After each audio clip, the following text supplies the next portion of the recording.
Let's have a closer look at a car we feared for quite some time and now it's finally here. The Ferrari SUV. But it turned out to be a lot different than what we expected and I will tell you why. First of all, Ferrari calls the car Purosangue, which is Italian and means something like full-blooded, and they had to sue a charity first to be able to use the name. But now it's here. If we look at the numbers, we can already see that this SUV is very different to the competition. We have a weight of 2033 kg, so more than 100 kg lighter than the lightest current BMW 7 Series, and 200 kg lighter than a Lamborghini Urus, and a weight distribution of 49% front and 51% rear. Now how is that possible in an SUV with front engine? The Urus, for example, has 57% front and 43% rear. Ferrari installed the engine not on the front axle, but behind it, in an SUV. So that makes it a front mid-engined SUV. Because of that rearward engine position, there wouldn't be enough space between the passengers for the gearbox. So they positioned it at the rear axle to reach this outstanding weight distribution. But it's an SUV and it should have all-wheel drive. So if I have a transaxle layout with the gearbox at the very end, I need one prop shaft to send the power to the back, and then another prop shaft to send it to the front axle again, just like a GTR. But Ferrari did it the Ferrari way and uses their experiences from the FF. They installed a 2-speed dual-clutch gearbox at the front of the engine and drive the front wheels directly. So this car always has rear-wheel drive and just uses the front axle when it's needed. And the torque of the front wheels is controlled by the clutches inside the front gearbox. Yes, it can also do torque vectoring. That also allows to use 23-inch rear wheels and 22-inch front wheels, which wouldn't be possible or quite demanding in a traditional all-wheel drive system because of the different rotational speeds. For comparison, Cayenne, Urus and Q8 still use the old DKW F9 layout from the 1930s, with the engine sitting in front of the front axle and the gearbox behind. If you want to know more about this story, check out my videos in the description. And now let's come to the engine. Everybody expected a 700 horsepower V8 turbo engine because it's more compact, has less capacity, which helps with downsizing and emissions, and gives you lots of torque you need for an SUV. But Ferrari again did it the Ferrari way and installed the F140 engine, the 6.5 liter 65-degree V12 from the 812 Superfast, and detuned it to 725 horsepower and more torque.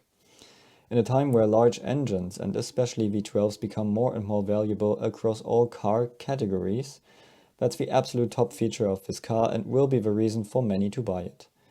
Because of the layout, the competition of the VW group cannot fit a V12 engine in their cars. The engine then allows this Ferrari to be the fastest SUV ever with more than 310 km per hour. Which brings us to aerodynamics. Yes, it's an SUV and it's worth here talking about aerodynamics.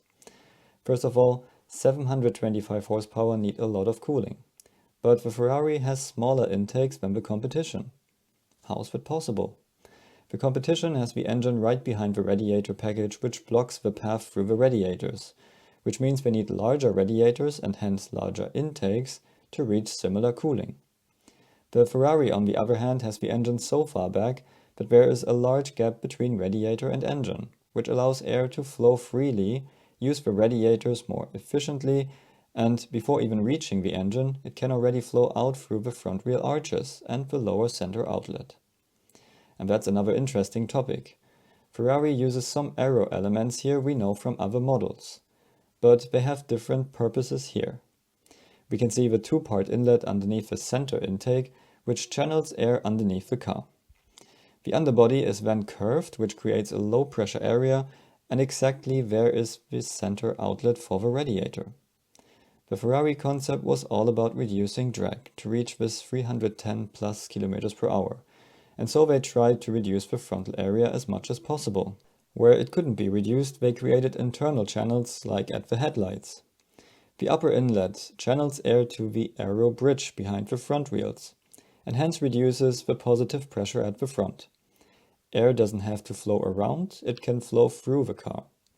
And the lower intake is for brake cooling. This upper channel also allows to extract more air from the front wheel arches and engine compartment. Since it's an SUV, the car sits much higher and the exposed wheels increase drag. So Ferrari created ramps in front of every wheel to reduce the positive pressure and uses the low pressure behind the front wheels to extract even more air from the engine compartment. With this complex ducting system, Ferrari can use a much smaller radiator than the competition, which also results in the low nose design. But the air bridges at the sides serve another function too. They channel air along the sides of the car and blow the front wheel wake away from the door handles. In F1 you want the front wheel wake away from the car to get more downforce. Here you want clean door handles. And even surfaces behind the front wheels are curled to the inside like on a race car to reduce drag and improve extraction. The rear is another interesting design. Ferrari doesn't use a rear wiper for drag reduction and wants to avoid separations on the rear windscreen, so water will be blown away and the rear stays clean. Therefore, they created a wing on top with a negative angle of attack to keep the flow attached. Furthermore, it sends the flow directly to the rear spoiler, which also increases pressure at the back. Such a curved rear end usually produces large vortices along the C-pillars, which increase drag. The Ferrari uses vortex generators at the underside of the wing to counteract these C-pillar vortices to further reduce drag. And we can see an outlet underneath the rear lights which helps with extraction from the rear wheel arches and reduces the wake behind the car. So, Ferrari never disappoints when it comes to innovations and engineering challenges, even for their first SUV. The fact that it comes as a naturally aspirated V12 is a big advantage and will convince many customers. Let me know your thoughts in the comments below and see you at the next video.